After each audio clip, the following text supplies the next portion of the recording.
Starting off this list in our number 10 spot, we have the Murdochs. With the high profile of this ongoing case, coupled with the fact that Netflix just released a chilling documentary about the story of this family, it is likely that you may already have quite the idea of who the Murdoch family is. Taylor and I have been watching the documentary series. We're past the first few episodes, and man, is this story wild. A few years ago, if someone asked you who the Murdoch family was, you would have likely described them as one of the most powerful families in South Carolina, with a legal dynasty that has spanned for a century. Now, if I asked you that same question, the answer would be a family who had it all: money, power, status. But some of the members flew a little too close to the sun, tragedy ensued, and now people have lost their lives and the family has been destroyed. It started back in 2015 with the death of Stephen Smith. It carries on to 2018 when Gloria Satterfield, a long-serving employee for the family, was found passed away after a quote trip and fall accident. These events are both horrible and completely atrocious, but despite the rumors, mysteries, and alleged conspirators of these deaths, things really started to unravel for the family in February of 2019 with the death of Mallory Beach. The young woman met her untimely fate after a boating accident where, allegedly, 19-year-old Paul Murdoch was at the wheel, intoxicated. We could spend hours and hours talking about this family and all of these cases and the conspiracies, but we are short for time, which brings me right to the most recent tragedy: the 2021 killings of that same Murdoch who was driving the boat, as well as the killing of his mother, Margaret. Now, I do believe that people are innocent until proven guilty, but it is important to note that the one on trial for these killings right now is the father and husband to the deceased, Alex Murdoch, the patriarch of the family who is supposed to be carrying on that Murdoch legacy. The stories surrounding this family are horrific, tragic, and a reminder of the dangers that money and power can bring. In our number 9 spot today, we have the Sacklers. This family is the one behind the dynasty of Purdue Pharma, who is best known for producing an exceptionally strong prescription painkiller. Of course, we all know just how big and rich a pharmaceutical company could get, especially one that has been around for quite some time. The company was first created in 1952 by 3 Brooklyn-born brothers, and in the beginning, the company mostly dealt in things like laxatives and earwax removal methods. Soon, things for the company took quite an upwards turn, and before anyone knew it, the family was regarded as one of the most esteemed New York families, but they were also known for their philanthropic tendencies, with their names on museums and hospitals, some of the most famous in the world. You see, the thing is, when they released this painkiller in 1995, it led to them amassing an insane $13 billion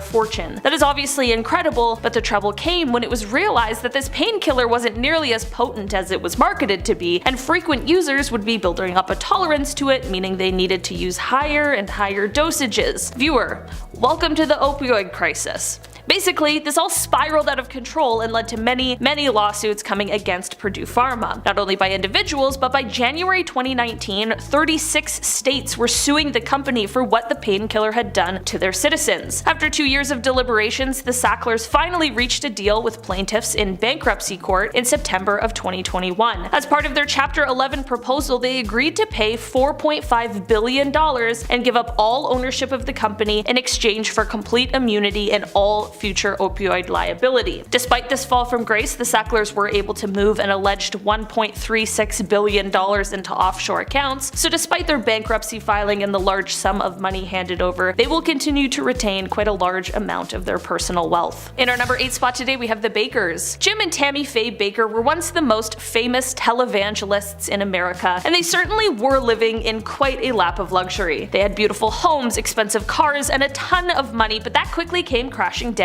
amid horrendous scandal. In the late 1980s, after much success, Jim Baker resigned from the PTL ministry after there was a cover-up to hide some hush money that had been given to church secretary Jessica Hahn over an alleged SA situation. Of course, not necessarily a surprise, but definitely not a good look for a televangelist. This led to more interest in people looking into the family more, and soon it was uncovered that there was some sort of accounting fraud going on as well. The consequences for this came by way of felony charges, conviction, imprisonment, and divorce. That was the end of that legacy, but since serving his time, Jim Baker hasn't exactly slowed down. He not only remarried and returned to televangelism, but he also currently hosts The Jim Baker Show, which focuses on the end times and the second coming of Christ while promoting emergency survival products. So, that's that's interesting. In our number 7 spot today we have Prince Sado. Born in 1735, Prince Sado was the heir to the Korean throne, but unfortunately he would go on to suffer from extreme mental illness and delusions. Thankfully for historians and those of us interested in history, the wife of the prince created memoirs, and in them she detailed the horrifying things that happened next. The prince began to kill.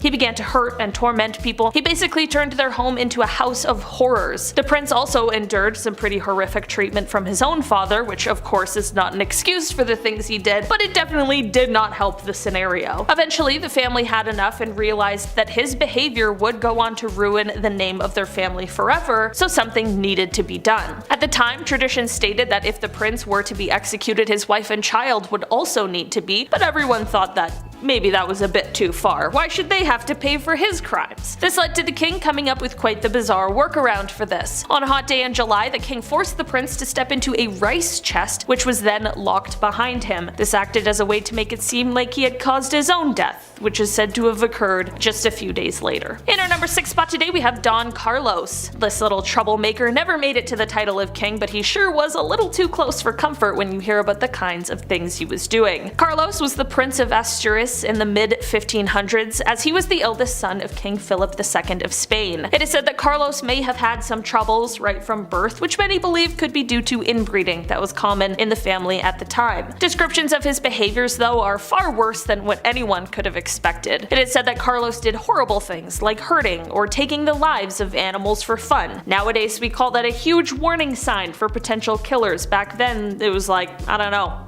Was anybody even watching you, really? It is even said that at one point he purposefully blinded all of the horses in the royal stable. Soon, of course, his cruelties would extend to humans, with people claiming that one time he chose to harm a servant girl for no reason other than because he could. Major King Joffrey vibes in that one. And apparently one time he made a shoemaker eat a pair of shoes that he had made that the prince didn't like. He was just a little twerp. Carlos was set up by his family to marry the eldest daughter of King Henry II, but after a few hours with the man, she decided that there was absolutely no way in hell. Like, he was so bad that she would rather marry his dad.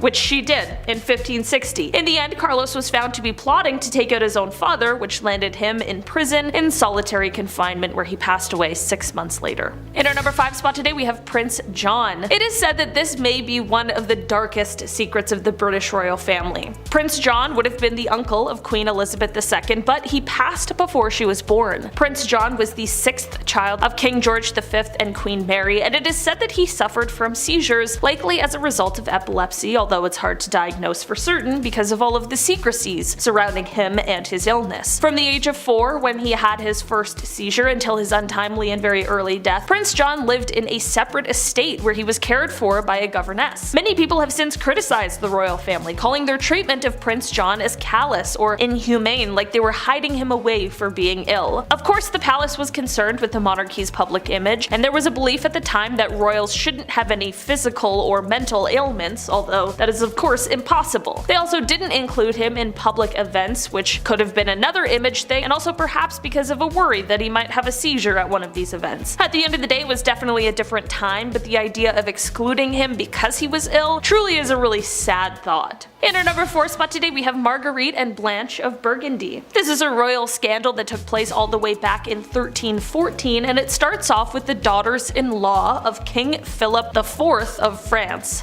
I think that's the 4th. Here's hoping. These young women, Marguerite and Blanche of Burgundy, were accused of having quite a scandalous affair with 2 brothers, Philippe and Gautier. So this already is some hot tea, but apparently when Queen Isabella of England, who is the daughter of King Philip of France, so I guess like sisters-in-law with these ladies, when she heard these stories, apparently she's the one who totally outed their affairs. It was obviously a huge deal, and both of the women admitted to their adultery. This led to them being pretty much erased from public knowledge. They had their hair cut short and they were thrown in a dungeon, and even though Marguerite was meant to be the Queen of France through her marriage, when her husband ascended the throne, she stayed locked in the dungeon until the marriage could be annulled. Little is known about what happened to either of them after this point. However, it is believed that Marguerite passed away in 1315 and Blanche 1326. As for the men in this affair, well, they met quite a gruesome fate that involved the removal of their bits and pieces before their swift execution. In our number 3 spot today we have the Duggars. Alright, one of the most famous reality TV families, and even before the horrors of this family came to light, they were already a family that had fame due to quite a strange reason. If you're unfamiliar with who the Duggars are, you might be more familiar with the show that they used to have on TLC titled 19 Kids and Counting. Yeah, the show ran on TLC for 7 years until it was cancelled in 2015, and the show featured, well, the Duggar family. The family consisted of parents Jim Bob and Michelle Duggar and their 19 children, 9 daughters and 10 sons, all of whose names begin with the letter J. It was an interesting time, and they seemed like this huge, happy, religious family, but in the years since the cancellation of the show, some horrifying things came to light. Initially, the reason that TLC suspended and then subsequently cancelled the show is because it came to light that the eldest son in the family, Josh, had done some horrible things and acted violently, horrendously, and inexcusably against a number of girls, even some in his own family. Due to the popularity of the show before these serious stories came to light, there was a spin-off show that was created titled Counting On. This show first aired in December 2015 and stayed on the air for a surprising number of years before it was pulled, and the family yet again found themselves in the center of a scandal that had to do with Josh. This time he was caught in possession of a certain kind of tape that no one should have, and that should not even exist at all. I can't say which kind of tape, but just know it's the worst of the worst. These are, of course, some of the worst scandals that have surrounded the family, but truly, it's only a drop in the bucket of the many stories surrounding them. In our number 2 spot today, we have King Juan Carlos. The former King Juan Carlos of Spain, when he first ascended the throne in 1975, was highly looked upon. He was said to be bringing a new age for the country, an age of democracy. His reign lasted for quite a while, but by the time 2014 rolled around, he was forced to abdicate the throne. This was due to a few reasons. Firstly, his public ratings started to plummet after word spread of him being a bit of a womanizer and after an explosive affair, but also because of a lavish elephant hunting trip he took in the middle of an economic collapse. Okay? Fair enough, I can see why people were getting their guard up a bit. So the king abdicated the throne in favor of his son Philippe, who sits on it to this day. During this time, however, the scandals in the family weren't only to do with Juan Carlos. In January of 2014, another of his children, his daughter Infanta Cristina, was charged with tax fraud. She has since been acquitted, that happened in 2017, but she was stripped of her title as the Duchess of Palma de Mallorca, and this whole deal had her leaving Spain and moving to Switzerland. The drama doesn't end here, however, because her husband actually was convicted in the case with charges that included embezzlement, fraud, and tax evasion, and he received prison time in 2018. In the end, none of the fraud charges have ever been linked back to the former king, but this entire debacle did cause the former ruler to move out of Spain. With his move came a letter, part of which read, quote, "Guided by the conviction to perform the best service to the Spanish people, their institutions, and you as king, I am communicating my thoughtful decision to move at this time outside of Spain. A decision I make with sadness, but with great serenity.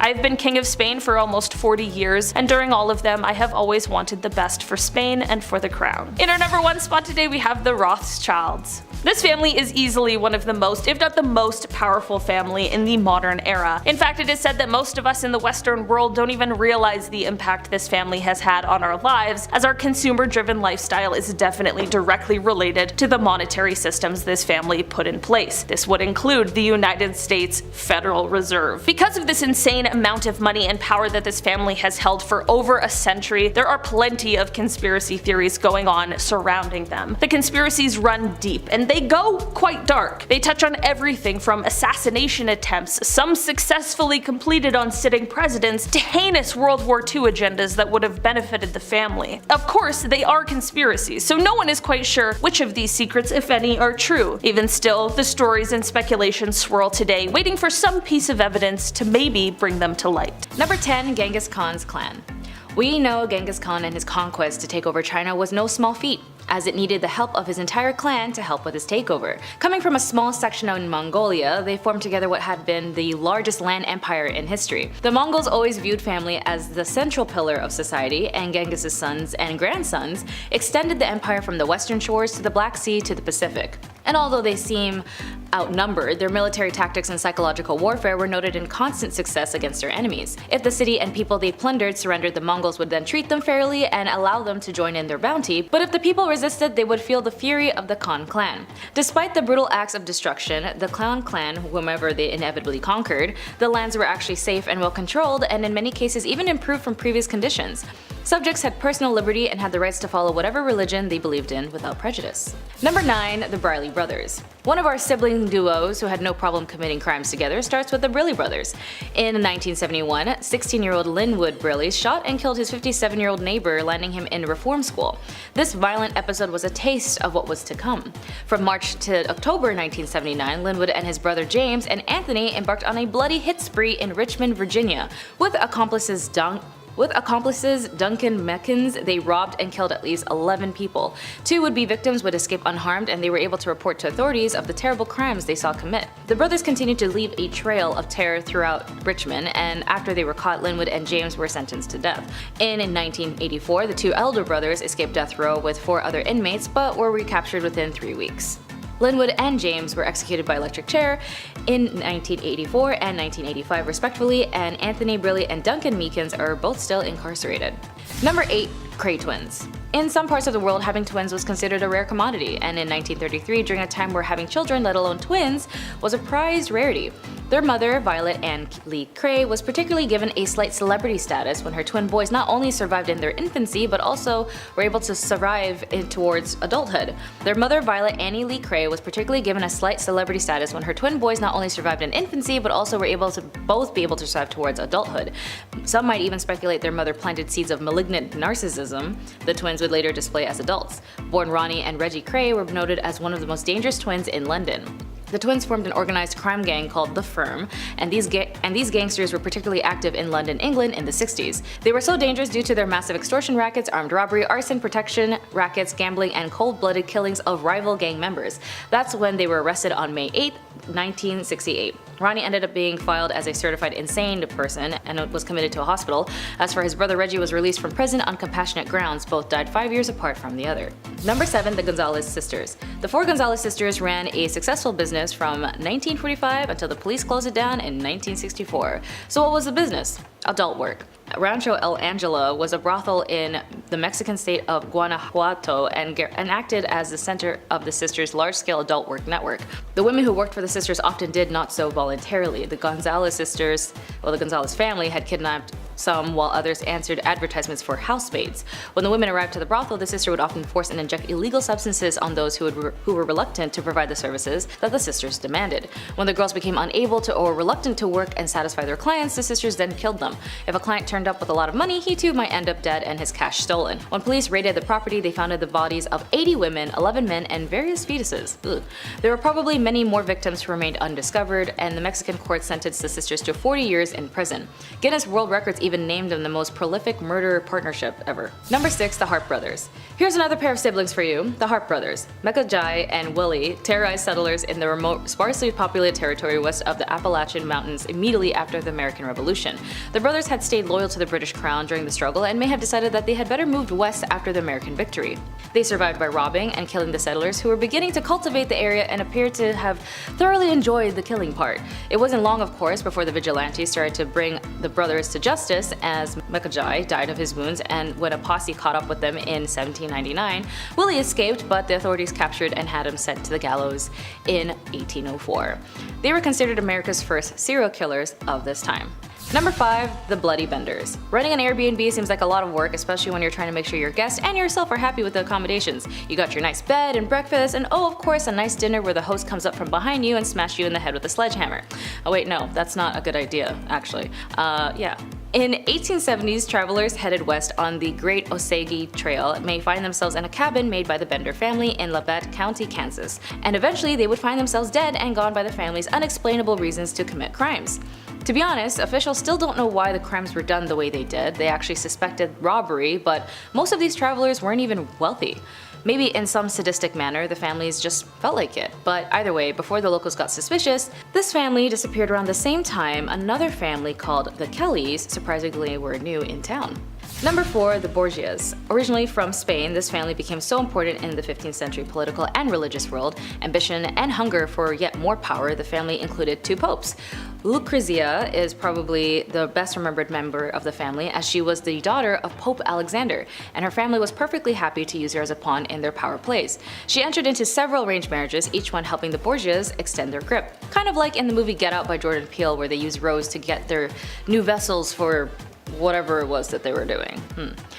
Contemporaries often portrayed the extended family as ruthless, a family that would stop at nothing in pursuit of its own ends, and by the time the Alexander papacy ended, people suspected them of adultery, theft, bribery, and breeding, and morally injuring people. Whether or not these situations were true, historians do suspect it might have been conspiracies made by jealous rivals. Number 3, the Bean Clan. Spoiler alert, if you watch Attack on Titan, you might know the scene where Hanji had 2 titans in her custody named Swanee and Bean. Well, those names were actually based on a real family, the Bean family, and their head, Swanee. Although his name is actually Alexander Bean, him and his wife in the 16th century set up a nice little home and abode in a cave by the countryside of Scotland. In their little sea cavern, they produced up to 45 children who were also some a produce of inbreeding. And by that point, they figured they couldn't just hunt for omega-3s by the seas, they needed to resort by some other ways to provide excellent nutrients. So they began tricking, trapping, and kidnapping travelers and dipping them into homemade ranch dressing. That's right, they ate people, and they survived by eating people.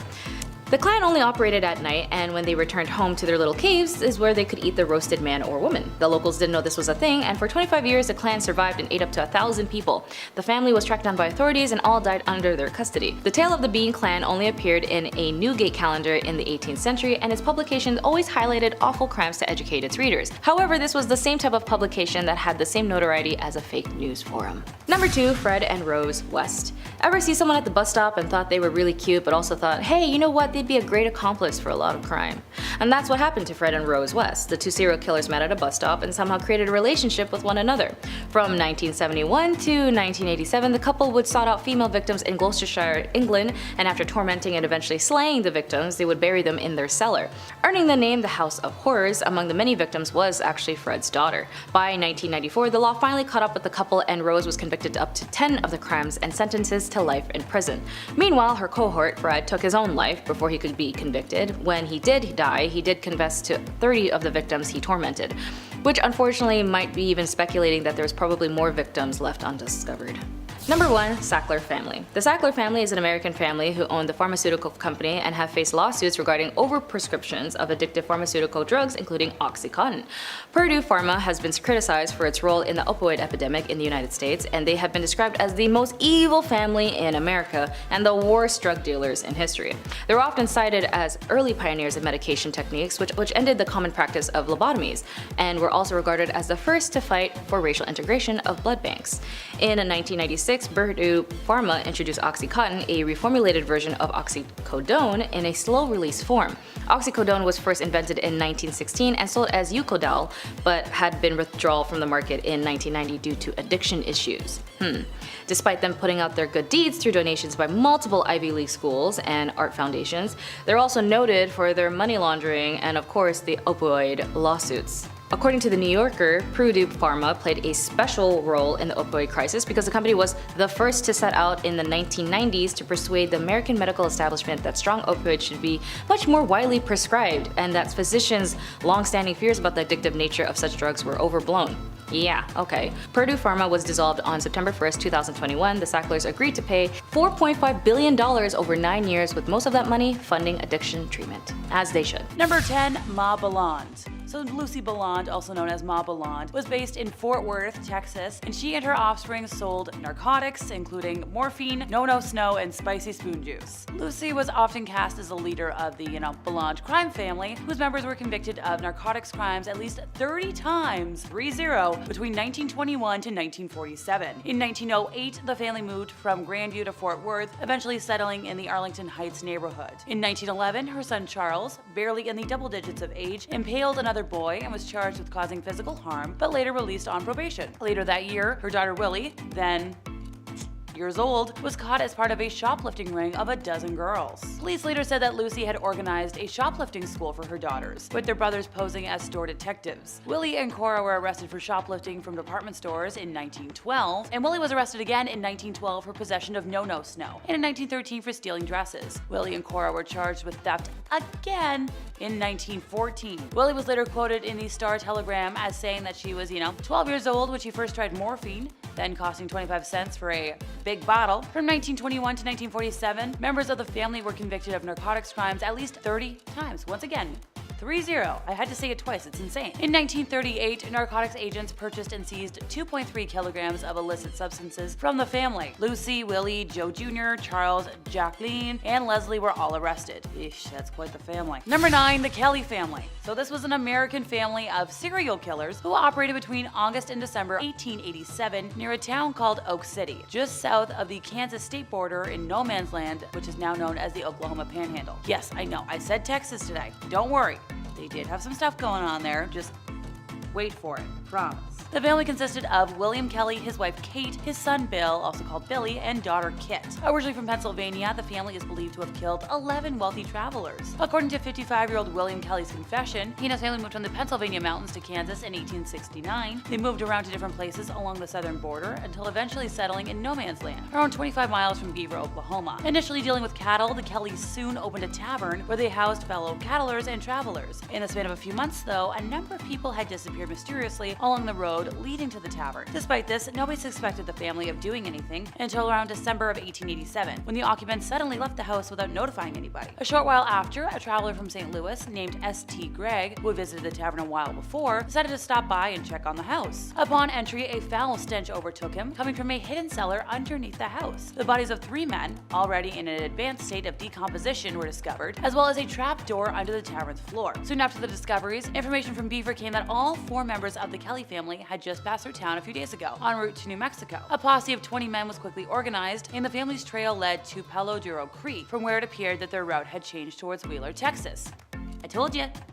Texas. After a while, the posse caught up with them and engaged in a 2-hour-long chase. Eventually, Kate Kelly's horse tripped and Kate fell to the ground, breaking her neck in the process. She was left behind, and a half an hour later, the vigilantes caught up with Bill and Kit, but William managed to escape. Upon capture, Kit began pleading for mercy, only to be told off by her brother for being as complicit in the killings as he was. Yeah, you guessed it, that was the end of the family. But according to a news report from contemporary media, an unnamed man from Kansas City, who had investigated the notorious Bender family's house and the rumors of their deaths numerous times, claims that the Kellys were in fact the Benders. He pointed out that both families' modus operandi, family unit numbers, and other evidences proved that they are one and the same. Oh, who were the Benders?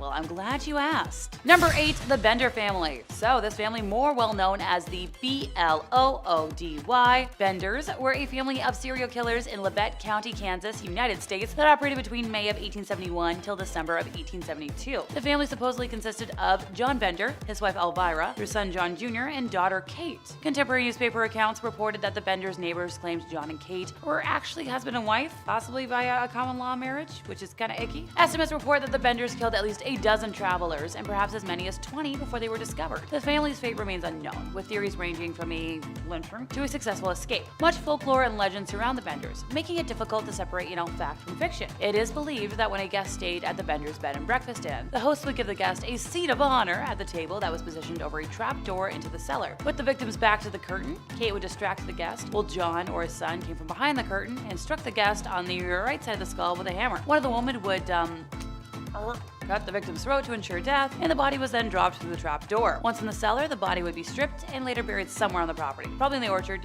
It's good for fertilizer. Although some of the victims were wealthy, others carried little value, and it's believed the family just killed for the fun of it. Alrighty, so what happened to them? Detectives following wagon tracks discovered the Benders' wagon, abandoned with a starving team of horses, with one of the mares not doing so well, just outside of the city limits of Thayer, which was 19 kilometers north of the inn. It was confirmed that the family had bought tickets on the Leavenworth, Lawrence, and Galveston Railroad for Humboldt, and at Chanute, John Jr. and Kate left the train and caught the MK&T train south to the terminus in Red River County near Denison, Texas. Haha, Texas, see? And after that, nobody knows.